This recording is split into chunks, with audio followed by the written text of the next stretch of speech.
Welcome to the Geek podcast, where Kupo. I mean, yeah, it's Kupo. I don't know. I just did it. I'm Void, and I'm here with co-host Beige. Kupo. Perfect. Today we're talking about Final Fantasy some more, just like last week. Our last show, if you didn't listen to it yet, extended further than we thought, and we had a ton of show notes left. So instead of make a massive episode, we broke it up here. So we're going to get into part 2. If you didn't listen last time, it was much more about like an overview of the series and kind of breaking down game by game and a couple general thoughts about that. Tonight, we are going to be talking about a lot of the other things just like series wide that we wanted to touch on, a lot of our favorites, a lot of our least favorites, recommendations, things like that. And then we also asked for listener feedback, and we got a ton. We didn't think we were going to get many. We got a lot of questions, a lot of comments. Yeah, so we're going to actually do that as a third episode. So this is going to become our very first 3-part episode, and then we'll get back to some other topic. I don't know yet. That's too far ahead. That takes planning. Well, we plan, but not that far. So that's what's on the docket for tonight. I think we can get into it. So the first thing we want to talk about, just really quickly, without getting too hung up on it, are Final Fantasy sequels and spin-offs, because there are so many spin-offs. I mean, there are games, there's movie, there are anime series, there are mini games, there are apps, there are rhythm games, there are strategy games. It is just insane, just the kind of games that they've created for this. Yeah, and most of them are bad. Like, just yes. I mean, that's the easiest way to say it. They're just straight up not good for the most part. Some of them are good. Some of them are okay. Most of them are pretty bad, just overall. And a couple of them are truly excellent, but those are few and far between. Yeah, so I mean, we have things like Advent Children, Dirge of Cerberus, things like Final Fantasy Adventure and Mystic Quest and Chocobo's Mystery Dungeon, Explorers. Like, there are a lot of games that are just not great. They're interesting to talk about, but they're not like good games that you want to really dig into unless you're completely being just like a completionist about the series. Or unless, you're 9 years old and you see Final Fantasy Adventure on your Game Boy and you're like, oh, I love the Final Fantasy games. And then you realize that it's, a mana game and they didn't have those in America and you get really disappointed. Not that that's happened to me or anything. Yeah, it doesn't sound like it. And then you have other games like Final Fantasy X2, or 10-2, I should say. That one's actually pretty good. Like, it has a really, really cool system, like for progression and battle. It has an awesome system. The story is going to be completely hit or miss depending on who you are as a person. But like the core gameplay is actually very interesting and worth playing through at least once. I actually really like the story too, going into that, like, because it wasn't a long narrative. I'm one of the people who really liked the episodic jumping between missions. Yeah, I liked some of it. The story kind of worked for me, kind of didn't. It's such a different tone from Final Fantasy X. It very much is. It's a direct sequel. Like, it's this J-pop, 3 girls on a mission, like kind of light and airy, like this bad stereotype of girls that is true. Taken to an extreme. That's the story. And that's the part where I'm kind of meh about it. I did like where the story ends up in the end. I really like the true ending because it actually adds something to Final Fantasy X. Yeah.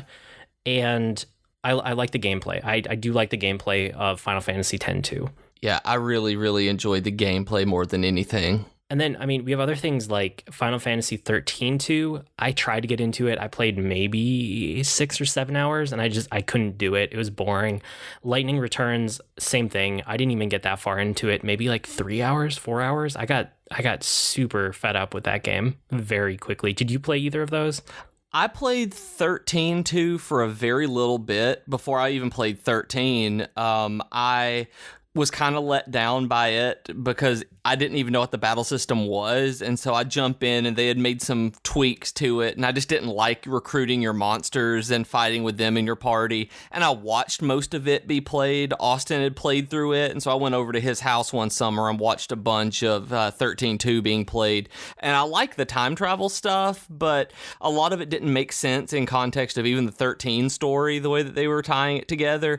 And then I never played any of Lightning Returns because it looked like it played too much like Majora's Mask, the Legend of Zelda game, and I hated it for having a time limit, and I assumed Lightning Returns was going to be the same way. Yeah, and I'm a sucker for a good time travel story, and I did not like either of those games at all. They both deal with time manipulation in one way. 13 is more of like a time limit, and Lightning Returns is more of a time limit, and 13.2 is much more time travel back and forth, and neither one really worked for me.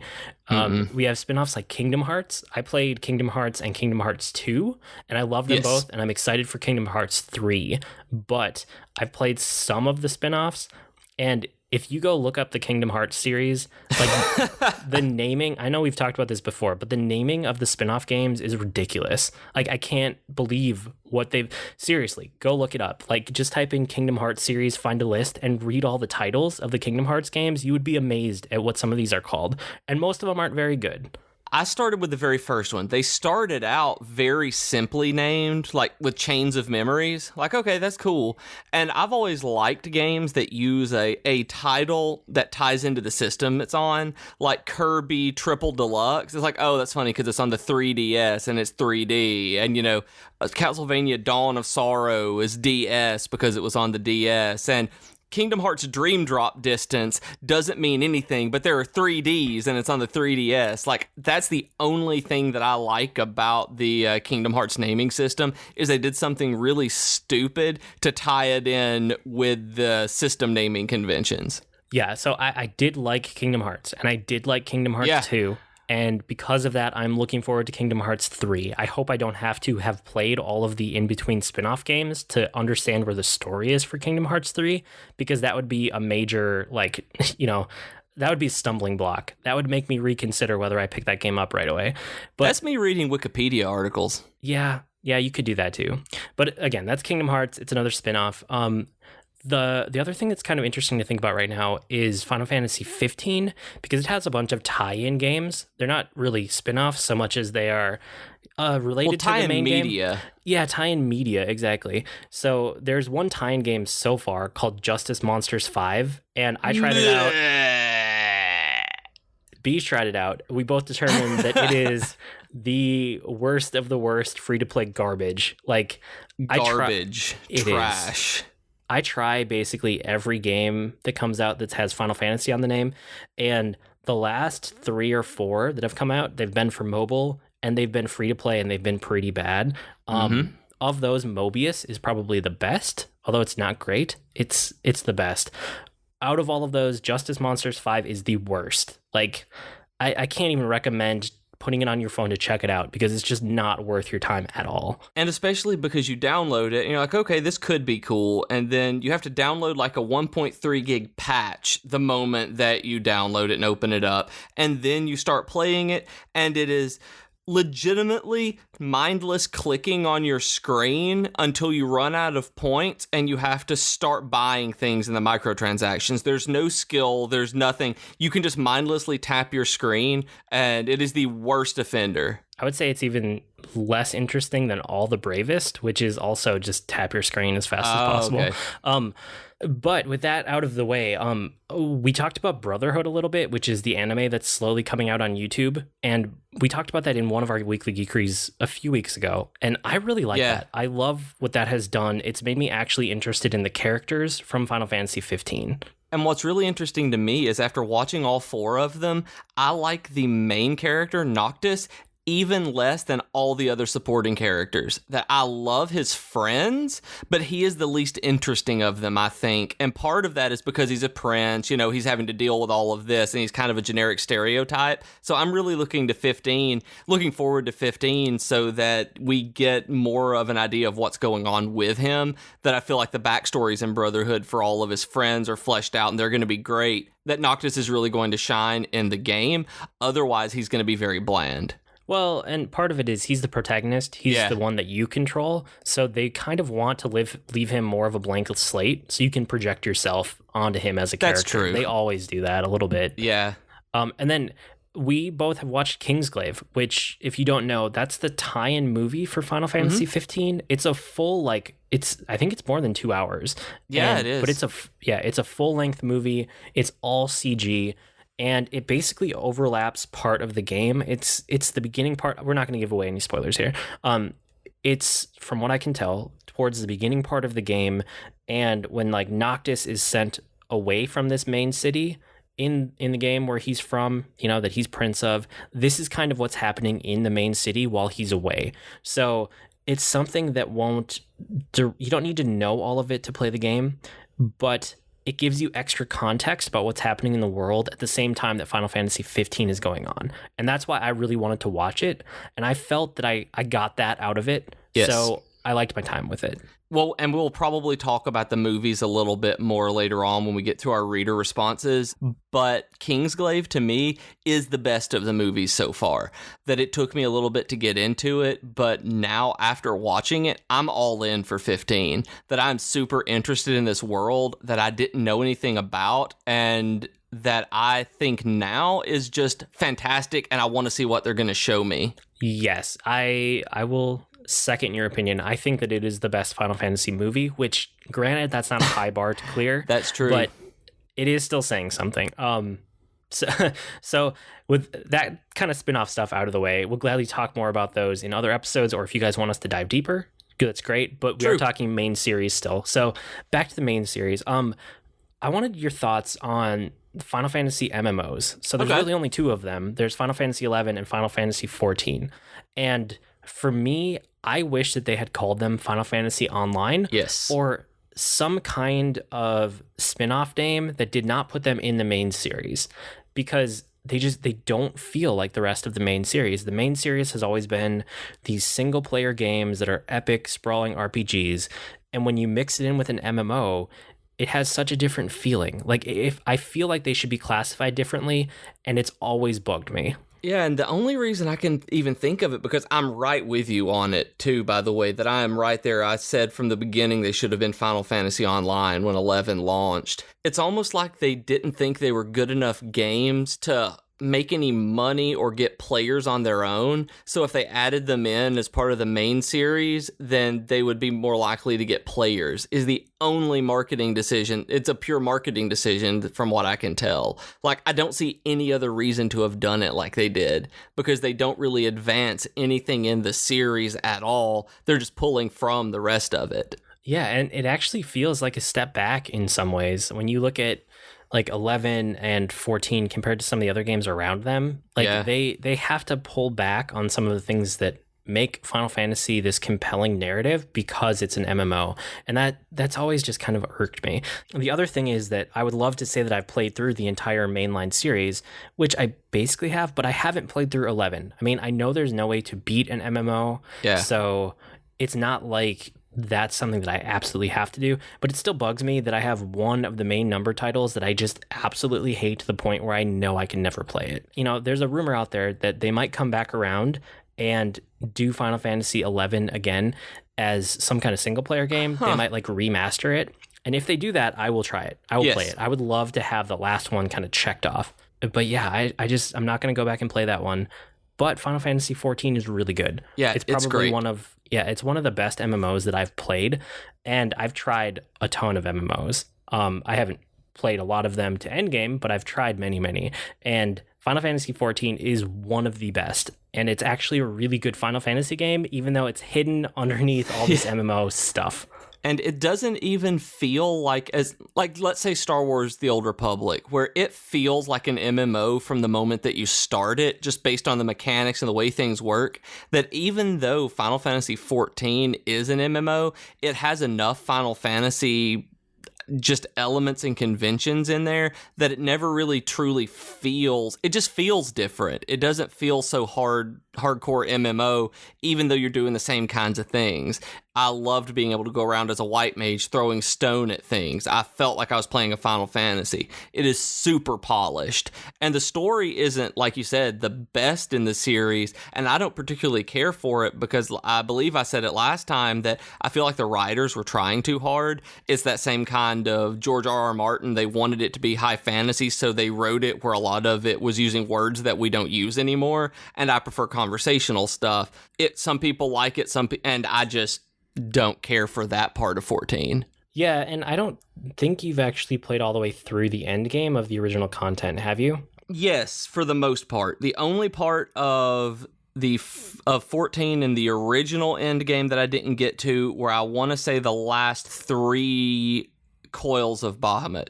I was doing a little bit of raiding with my friends and trying to get through some of the content there, but I never got to the very, very highest, like last 3 wings of the dungeon they had out. And I haven't gone through Heavensward, so I can't say anything. I've heard that it gets much, much better. Oh, okay. I actually liked all of the content from like the post patches, like, you know, 5 Right. point, I think it was, no, it wouldn't have been 5 point something. It was like whatever the number was, and then 0.5. Yeah, was the one 2.5, that they went I up think. to. Yeah.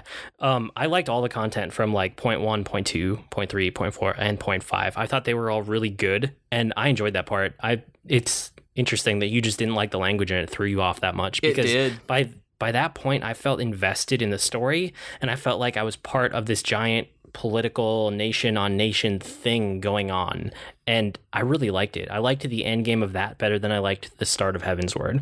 I think they lost me at some point around Carathis, where it got so convoluted with like throwing you into the political aspects of it that I never cared about those houses and the stuff that they brought from Ishgard when they were doing the stuff toward the very, very end, when they were wrapping it up. I never cared from the beginning. So when they started bringing in even more, I just gave up on it. That's interesting. I wonder what you'll think once you get around to Heavensward. Yeah, I know, me too. But yeah, okay, so we have mixed feelings on the MMOs. What do you think about the old school Final Fantasy games? So I'm talking basically 1 through 6, you know, Super Nintendo and the original Nintendo's entertainment system. Like, how do you feel about those games? Because I think some hold up and some just don't. I think that they're fun to play, and I think that 4, 5, and 6 are...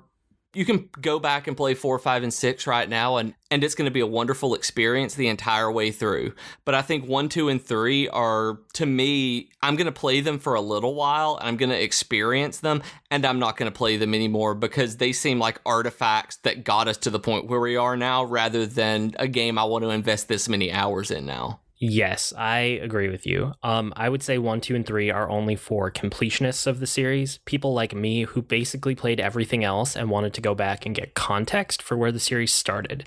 And if you're in that boat, you will definitely get something out of those games if you go back and play them. But if you have never played the series before, if you're looking at a list trying to say, where should I jump in? Don't touch those first 3 games. That's a bad idea. Terrible idea. Yeah, that's not a good place to start. But you're right, 4 through 6 do hold up really well. And they've been remastered on a couple different platforms. Actually, let's talk about the remasters. Yeah. What do you think about like remasters, re-releases? There have been a lot of them. I think they're fantastic. I honestly think this is one of the best things that Square has done, and I've seen a lot of criticism for it in terms of putting resources at the company on remastering old games as opposed to putting out even more new ones, but these games are fun to go through. These are fun to play, and the remasters really do add a lot depending on which game you're playing. Like Final Fantasy IV got a full 3D remaster. I know Final Fantasy III did as well. With Final Fantasy VI getting the all-new graphics and sprites, and the art was just completely redone. I love the animations on it. Playing it on iPhone is great because it's so pretty now compared to the old one. That's still really good and pretty for what it is, especially at the time. But man, these new sprites just look good to me. Yeah, I really like them too. I know a lot of people complain because they had the nostalgia for like the original graphics, and I understand that from a standpoint. Yeah, but I didn't have that. Like, I hadn't played 4, 5, and 6 before I played them on my phone. Okay. I played those. Those were some of the very last ones that I played, you know, for the first time. Yeah.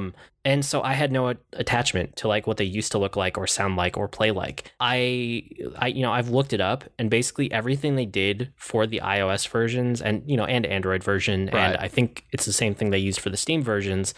I love everything they did, like the remastered sprites, the new controls. Like, I really like touch controls, but that's maybe because I'm a parent and it's much easier for me to always have a game in my pocket that I can just play on my phone. I know that a lot of people have issues with the touch controls, I still just think it's a learning curve issue. Like if you're not afraid to give a couple hours to it, like you can adjust to it very quickly. I know you don't really like them. I hear you laughing slightly. I did. Though I will admit, spending more time with Final Fantasy VI on my phone, it is still installed, and I do still play it. And I got more used to the touch controls on there. That the Vita made me really give up on it for the time being, but it's still there, and I have every intention of finishing it out on my phone. And once I got used to it, it wasn't the best, but it's not as bad as I made it out to be at first. I actually really like it. I think it's just a learning curve issue. I think anybody, if you're willing to give a couple hours to a little bit of frustration with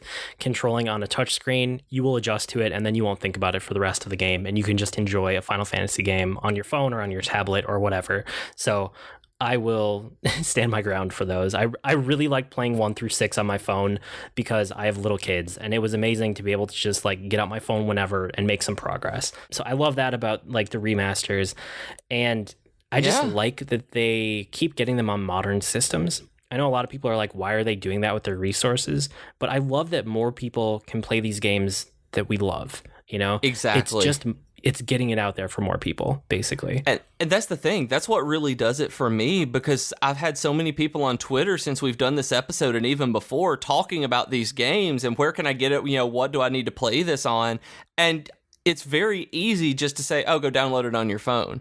Even if you don't like the touch screen and that's your issue with it, I know that we've had some listeners say that they're in the same camp I am.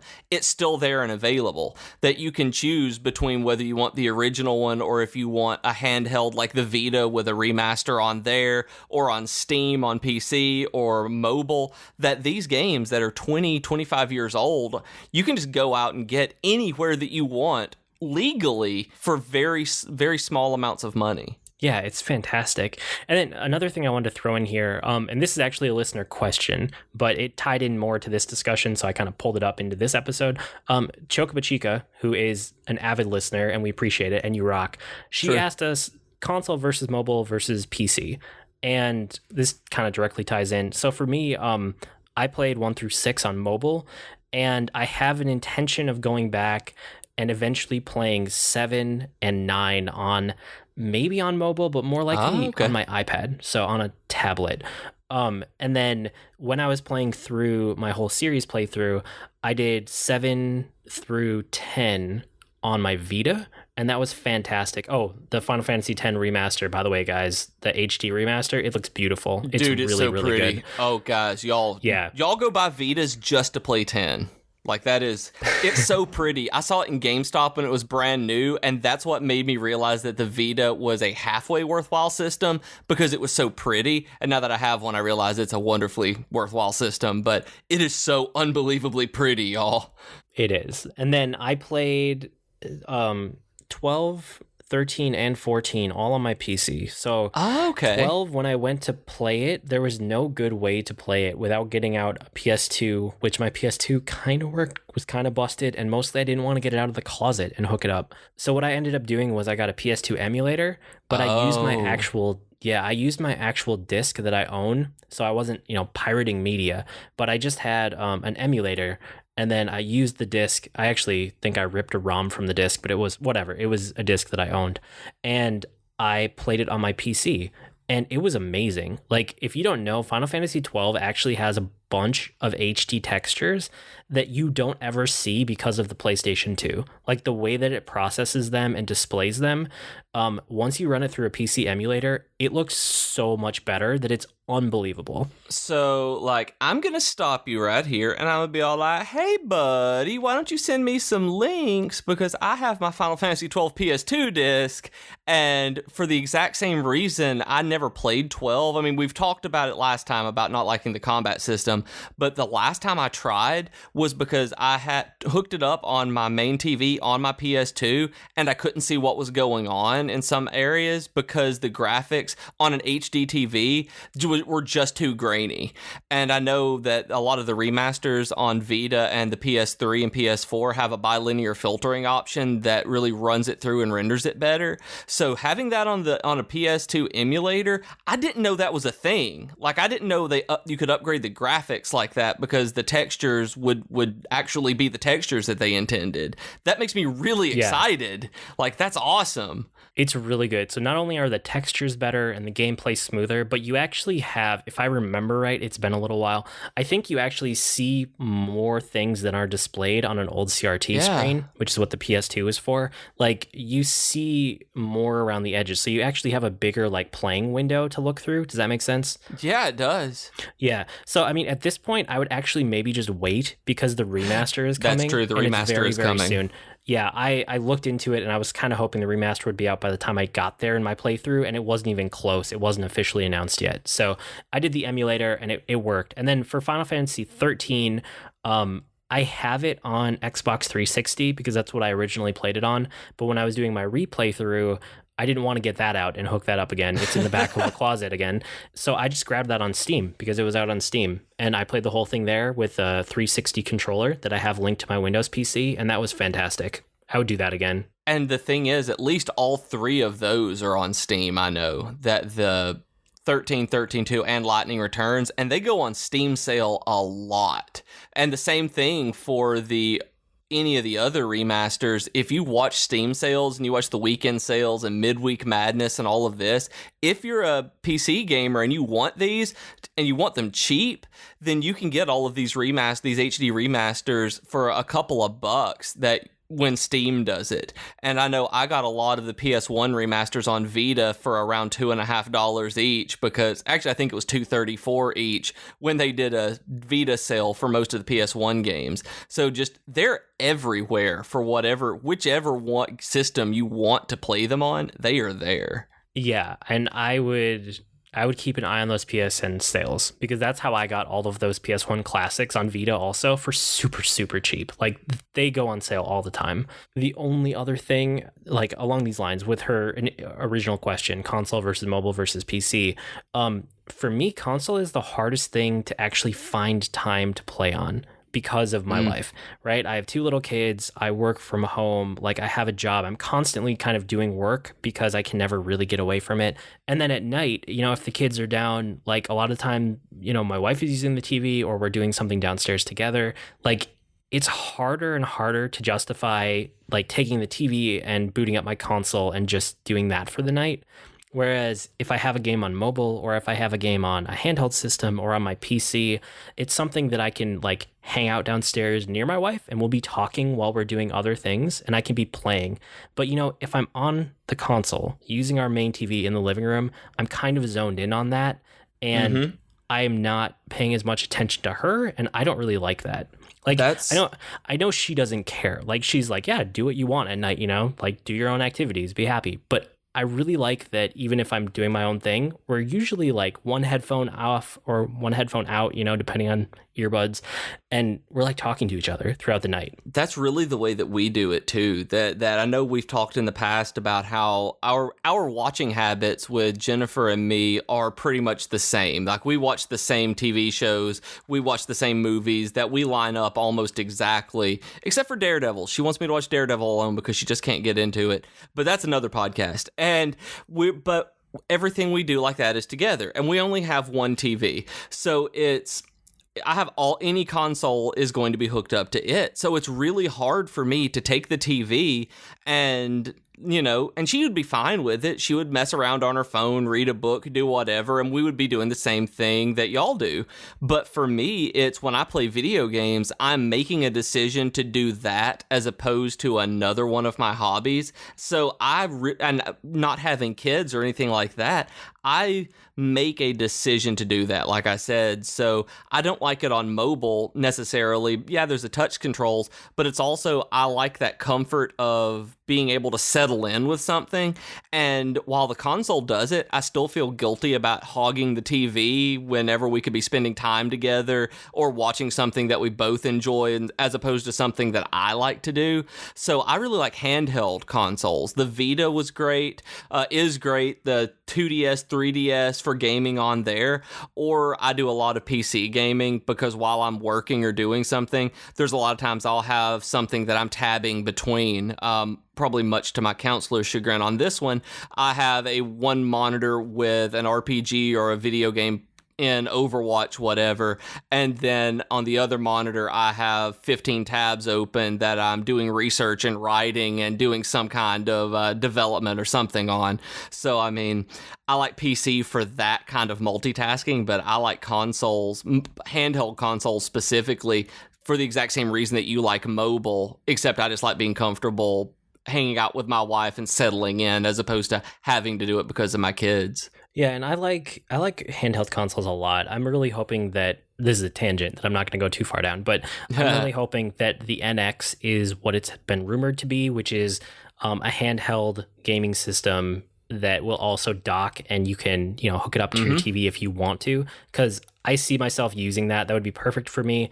I would probably spend 90% of the time using it in my own house as a handheld system. And then every once in a while, when no one else is downstairs anyway, I would just throw it into the dock and play it on the big TV. But yeah, I really like the handheld consoles. If the Vita and PS4 remote play works well with Final Fantasy 15, that's something that I will probably be doing, is playing Final Fantasy 15 on the Vita as opposed to actually on the big TV on the PS4 if the streaming works okay. The main thing with the Vita Remote Play is how often you have to use L2 and R2. If you don't have to use them very often, you are fine. If you do have to use them a lot, then you better hope that they actually did like remapping of the Vita controls. Otherwise, it becomes a pain so fast. I could totally see that. Yeah. Okay. Move on to some of our favorites and least favorite things. Let's start with just get it out of the way. Yep. What's our least favorite Final Fantasy? How about you? 3. 3 made me stop playing JRPGs as a genre. I just do not like 3 at all. I got so burned out on it because, like we talked about last week, it's just so grindy and generic and just that I just stopped. And I was like, man, all these games, I'm gonna go back to MMOs. There ain't no time for this. So for me, it's not a surprise because I mentioned it last week, but 3 is also my least favorite. It is poorly paced. It has a crippled job system if you compare it to any of the other job systems that exist in the entire series. And it has really, really bad player messaging, like worse than any other game in the series. Just trying to figure out what the next thing you're supposed to do is sometimes so obscure that if you don't have a guide, you will go insane. There's at one point where you have to cast, I can't remember if it's like Mini or Frog on yourself, and there's like no way to know that you should hamper your own party with a status effect to make it into the next area. It's just dumb. And I mean, that's just one example, but there are tons and tons of examples of just bad messaging in that game, things that you'll get caught up on. Just don't play Final Fantasy 3 unless it's your absolute last one and you're trying to complete the series. Stay away from it. And we are talking about actual Final Fantasy 3, not Final Fantasy 6 that was released as 3 in the United States. Because that Final Fantasy 3 is fantastic and wonderful, and you should play it absolutely as soon as you can. But that's Final Fantasy 6. Right, that's Final Fantasy 6. Let's jump over to our favorite Final Fantasy. I think everyone knows for both of us that it's 9. Yeah, 9. I think if you've watched my Twitter feed over the last month, maybe 3 weeks, you will understand that it's Final Fantasy 9 because I've talked about it a lot. And on here too. I love Final Fantasy 9. Yeah, and I talked about it a lot last week when we were hitting the whole series, so listen to that episode if you haven't already. But basically, I love 9 because it harkens back to all 8 main games before it, and it takes everything it learned from that and makes it into one really, really awesome game. Besides that, I will say my favorite opening to a Final Fantasy game is in Final Fantasy VIII. I love that intro video so much. I've never gotten sick of it, and every once in a while I'll just pull it up on YouTube to rewatch it. It's probably one of my favorite pieces of music in the Final Fantasy series, and it's definitely my favorite intro. Now, I'm going to have to go back and watch that. Thank you. And didn't you say that you also had Final Fantasy V is really up there for you? Oh, Final Fantasy V is a great game, and I love it. You do the 4-job Fiesta. You've played it through way more than I have, but Final Fantasy V, was not a release in the United States. So when I first got on the internet, and I want to say this was around like 14 years old, I was on the internet for a couple of years, I found out that there were Super Nintendo emulators out there. And I was like, yay, this is great. And then I realized that there were fan translations of the Japanese Final Fantasy V. So I searched out the best of them and played through Final Fantasy V as a fan translation where they had modified the ROM and played it before it was available in the United States. So for me, the trouble that I had to go through to play it on an emulator sitting in my dining room on a Packard Bell PC, and if you, I don't know if you remember from emulators back in the day where you had to adjust the layers to make sure that you could see everything because the emulators didn't work well. So like if there was fog or anything or clouds that they were doing for a visual effect, sometimes you had to like turn off different layers to make sure that everything worked and that collision detection worked. Like I had to go through all of this to get through 5, but because it wasn't available in English, I did it. And man, I love that game because of it. Cool. Yeah, it holds a special place. It I does. can see that takes a lot of dedication. How about villain? What is your favorite villain in the series? I had a lot of trouble coming up with an answer to this one. I don't like most of the villains. I guess it would be Cypher from 8 because like he's just another dude. And I mean, he's not like this megalomaniacal like crazy person like Kefka. But I mean, not many of the villains, Sephiroth included from 7, they don't really interest me for the most part. There's nothing that really makes me want to invest in them. Even right now, I'm playing through 9 and Kuja. I don't care about the stuff that's going on with him. I just want to know what's going on with the characters I care about. For some reason, Final Fantasy doesn't make me care about the villains as much as I think it should. Yep, and this is why I had so much trouble. This is the only question out of these when I was writing down, let's talk about favorites and least favorites. This is the only question that I wrote down, and then I actually had to stop and like really, really think hard to come up with any kind of answer.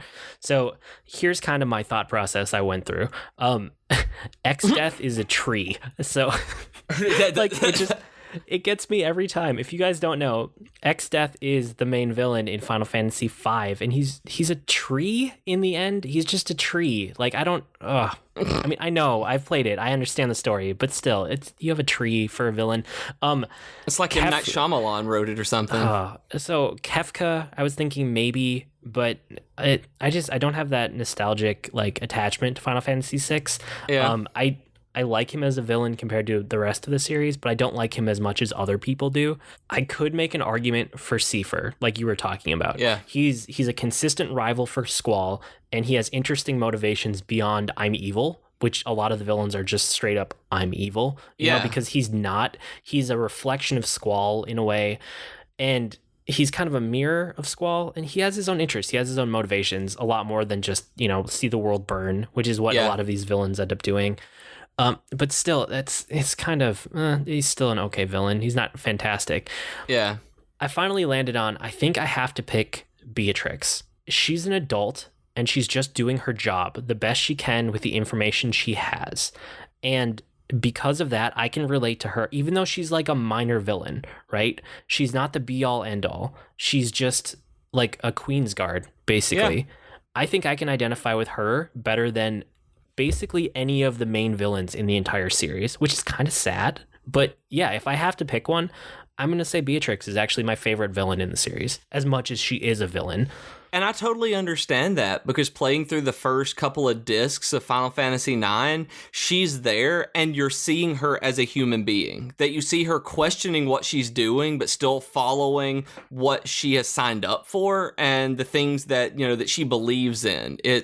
You're right. Beatrix is really cool. And I didn't even remember her from Final Fantasy IX. Yeah, I actually had to sit down and start listing out villains to come up with a decent list here. So those were kind of the ones as I was getting towards the end that I actually worked through. So now you guys know what I was thinking when I was jotting those down. We're in your head. Ooh. Yeah. But what about characters in general? What are your favorite characters? Okay, so when I was a kid, it was Shadow from Final Fantasy VI because he was a ninja. And that was the coolest thing in the world. I could have a ninja and he threw shurikens and he did all sorts of really cool things. And he had a dog. And I was like, oh my goodness, I have to be a ninja. And so I loved him. But the older I've gotten, when I played Final Fantasy IX, it's Vivi. Oh my goodness, Vivi. He's the first video game character that made me cry. 15 years later or so, 16 years later, going back through this game, I'm still, knowing what happens, still super bummed out as he's going through this journey. And I'm like, man, Vivi, dude. And I've always loved Vincent from 7 because he was, he had a gun. He was kind of this vampire dude. He was just cool looking. I didn't care anything about his story. And then I liked Auron in 10. But starting back the Final Fantasy X remaster, it's almost like he is so melodramatic and over the top that yeah. I'm not sure how I'm gonna like him on the playthrough as I go through this time like I did last time. Yeah, he's not as interesting the second time around. If you're an adult, you see things from a different angle. Right. For me, if you were to ask me this question, who's my favorite character? When I was a teenager, it would have been easy because it was all the protagonists, right? You just go Cloud, Squall, Tidus, no problem. But never Zidane. He's I like Zidane too. I probably would have said Zidane back in the day. But now, if you have to ask me and I actually have to come up with one answer, it's probably going to be Vivi. Vivi is awesome for many reasons, and he's in my favorite Final Fantasy. He makes 9 so good. I mean, all the characters do together, but he plays such a key part in it. But overall, just thinking through this one, I realized that I'm a lot more drawn towards the adult characters now, and they're not really the protagonists. So I'm thinking Celis, Quistis, Freya, Auron, Bosk, von Rosenberg, Saz, and a lot of the time the Cid characters. Yeah. So it's just the characters that are actually more adult. And I say more adult because if you ever actually go look up their ages, these characters are never older than 30 at the most, Yeah, which is just, I think Auron is older, actually. I think he's supposed to be much older. A lot of the time they go, oh, that's the old character in the group. And you look it up and they're 25. They're oh, that old man. It's just I wish that they would realize so much of their fan base is now adults. We don't need teenage protagonists. Mm-mm. That's what made me hate 12 because they shoehorned it in there. But we talked about that last week. That was one of the things that made me really happy when I was watching Final Fantasy 15 Brotherhood, that I can't remember his name now. It's Gladius?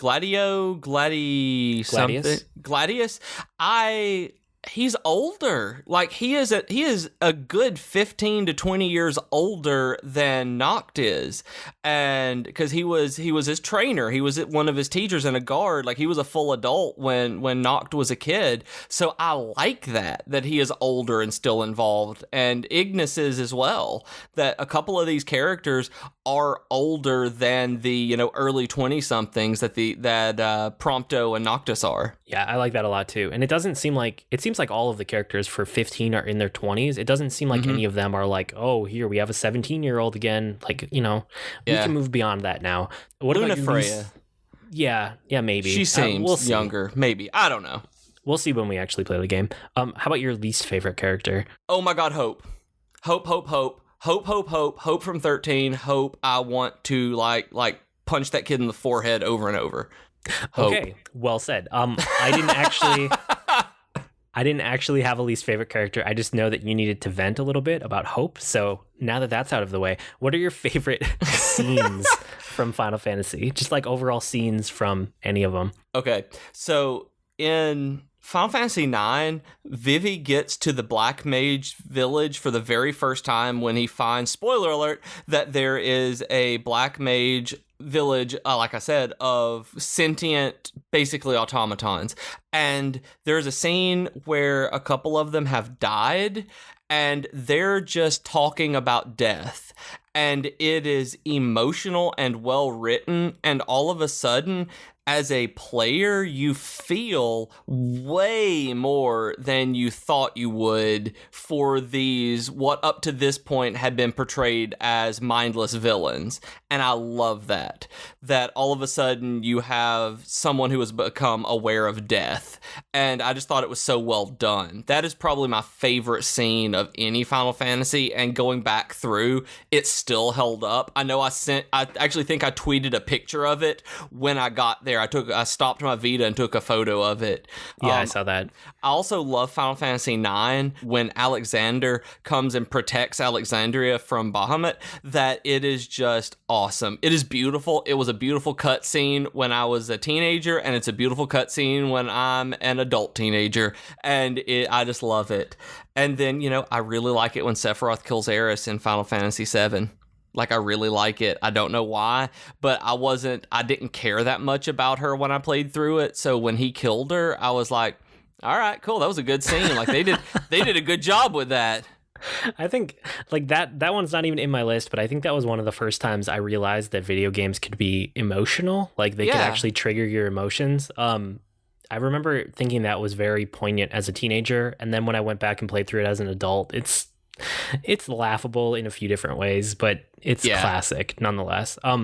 For me, my favorites, I already talked about the opening to Final Fantasy VIII. That one is one of my favorite scenes. Just that whole cutscene, it sets a tone for the game, and it gives you an idea of who Squall and Seifer are before you even touch the control, which is it's just amazing. I also think that the ending of Final Fantasy IX is really good. Not the massive battle ending, but the ending where Zidane comes back and he's in the troupe who's putting on the play of I Want to Be Your Canary, and Princess Garnet doesn't realize it until he whips off the cloak and she goes running to him. So it's the very last scene of the ending. I love that scene. I always have. I think that one's fantastic.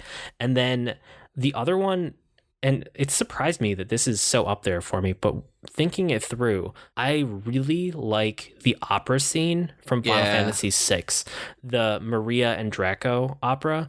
It's just so well done. If they ever remade 6, which I still think would be fantastic, that scene would blow you away. If that was, they actually have a full opera version with people singing it and an entire orchestra behind it, and I will link to that one. I actually have a link sitting here ready to go for the show notes. I think that version is fantastic.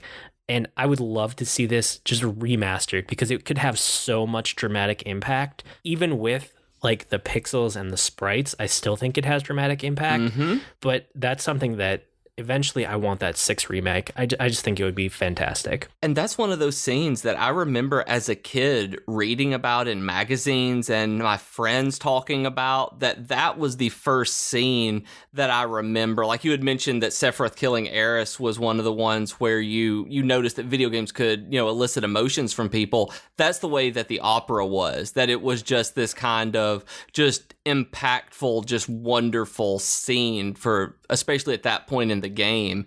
And you're right, it is. I've never heard it's brilliant, and I've never heard the actual full-on orchestration of it, so I'm going to listen to it. And I didn't play 6 until about a year and a half ago, and so it still holds up. I had no nostalgia towards it. I didn't know what it was going into it, and it definitely made me stop and really appreciate it. So that scene is way up there for me. Also, I would like to point out for the listeners that he's talking about the music in these games, and he doesn't listen to music in games, so you have to know that the opening to Final Fantasy VIII and the opera in Final Fantasy VI are magnificent songs for Void to take his podcasts off and listen to them. This is true. Okay, one last question before we break for Weekly Geekery and break into the next show for more Final Fantasy. So we had this in our show notes, but then we also had a few different listeners ask. We were going to talk about what's the best place to start for newbies in the Final Fantasy series. And then they didn't know that we already had it in the notes, but we also got a similar question from Chris Evans 17 on Twitter, who's an avid listener, and Destin Lee on Twitter. So we have to cover this one, even though it's a listener question also. What do you think? I tend to tell people 6 because of the story. That it is, like we talked about last week, that kind of epic, sprawling story that goes across a lot of different characters with no central protagonist. I tell people that one because it is such a classic. But if they don't want to invest that kind of time in such a serious game, I tend to tell them 4 because it's a little easier to get into. It's more of a simple narrative that if they're traditional fantasy fans, to start with 4. I mean, but if they're the kind of person who doesn't like retro gaming very much, playing Final Fantasy X's not bad because it has the voice acting and the sphere grid is still interesting and the story is very good. And I've heard such wonderful things about people who actually started with the remaster going through it. So, I mean, any of those 3 really would be the best start, because I wouldn't suggest 9, even though I love it so much, because it does call back to so many of them that what is so wonderful about it, if you've never played any of them, you might miss out on. And the same for 8, that I love 8, but it's not a good place to start. Yeah, I always say 10. 10 is my go-to if someone's asking me, where do I start with Final Fantasy? And I know no other context about the person. 10 is what I recommend. It gives you a really good taste of like the core of what the single player massive RPG experience is, but it's entirely 3D. It has a lot of modern conveniences to it. It has HD graphics, there's voice acting. There are all these things that make it more approachable. So if you really have no context for JRPGs or RPGs or old school games or Final Fantasy, 10 is the best place to just jump on board. And the other thing with 10 is that it's out there a bunch of places. With the remaster, you can now get it. You can go get, an original one for PlayStation 2, or you can go get the remaster on Vita or PlayStation 4 and also PS3, I want to say. It's out there. You can get Final Fantasy X. But if I know a little bit more about the person or what they're looking for, sometimes I will recommend 4 or 6 for the story, depending on what kind of person they are. Yeah. And I would recommend that either on the Vita or on mobile, just depending on what system they prefer. Either one is fine. Or if there's someone who I know they are very systems driven and they want to get into like a customizable progression battle system, I will often recommend 5 because it's just the most solid job system that they've done, basically. Yep. And this is for you, Kid Free Weekend. Yes, exactly. I gave finger guns, but you couldn't see them. So 5 is really good if you just want to get your hands into systems and play around with jobs and mix and match and try out different combos and really see if you can like twist it and break it. It still holds up very well for that. It does. The main thing that I tell people, do not start with 7. Do not. Like, this is where the hate mail comes in. It's the one that most people know, right? Like, it is the most famous Final Fantasy. It's Final Fantasy 7. It's mythological in proportions now. Yes. Don't start with 7. It has not aged well. Like, it just, I understand why it can be people's favorites. I know what's cool about 7, but if you start on 7, I can see you getting turned off from the series forever. Like, It's just not a good place to start. And part of the reason is that there's better writing in other games, that there's a lot of really cliche writing in 7 that is, I mean, and I like 7. I like 7 a lot. I'm going to be replaying 7 fairly soon. But the writing is not up to the standards of, say, 9 or 6 or 10. And the graphics are first-generation PlayStation graphics, which means that you don't have a whole lot of detail outside of the pre-rendered backgrounds. And the battle system, compared to some of the others, is incredibly simple. The materia system is great, and I have fun with it, and the summons are super cool, but it lacks a lot of the modern conveniences like cutting off summon animations and things like that, and a lot of intricate details with battles, which is just customizing your materia. So I think that going back and playing 7 is great, but please don't start there. Yeah, once you have a wider context for the series, 7 is really cool because of what it did for the genre and the series and just gaming in general, but not the best place to start. With that said, we're going to jump over to our weekly geekery. And we'll be back next week with the rest of Final Fantasy. We're going to do all of our listener questions in one go, basically. So, Weekly Geekery, if you don't know, it's where we share what we've been geeking out about this week. What do you got this week? I have watched a lot of Mr. Robot. That I discovered this while I was sick a few weeks ago, and I've been keeping up with it since it's still airing right now. It has a very silly name. I was avoiding this show because it has a very, very silly name, and I thought it was something like Robot Chicken, and I couldn't have been way more wrong than I was.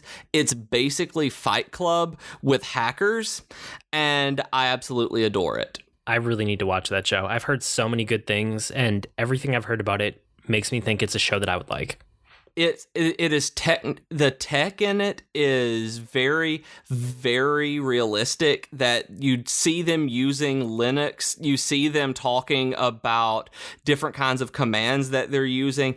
And I've gone and Googled some of the commands that when it goes in on what they're hacking, I don't know what those Unix commands are, so I'm looking them up to see exactly what they're doing. I'll pause it and go to the internet to see, and I think that's fantastic because it actually shows what hacking, and I mean, I understand that it's still fictional, but they do a good job of making it look like what hacking actually is, going in on the command line and having to be this good with your skills, as opposed to basically playing a video game in 3D on a floating holographic screen where you reach into a file system and grab it with your hands and pull it out. Like, that's ridiculous, and Mr. Robot really, really, really does it well. Cool. Yep, that's definitely on my list for shows to watch. I got to get around to that one. It's super good. For me, it was more Gamefly games. My parade of Gamefly continues. And this week I had Persona 4 Dancing All Night come through.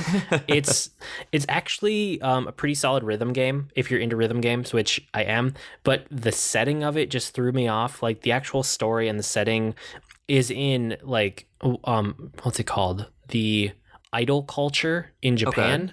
Which, if you don't know, idol culture in Japan is basically equivalent to Western boy band culture, except for girls. So okay.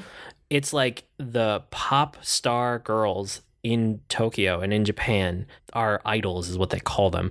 Just like we would, think of boy bands here.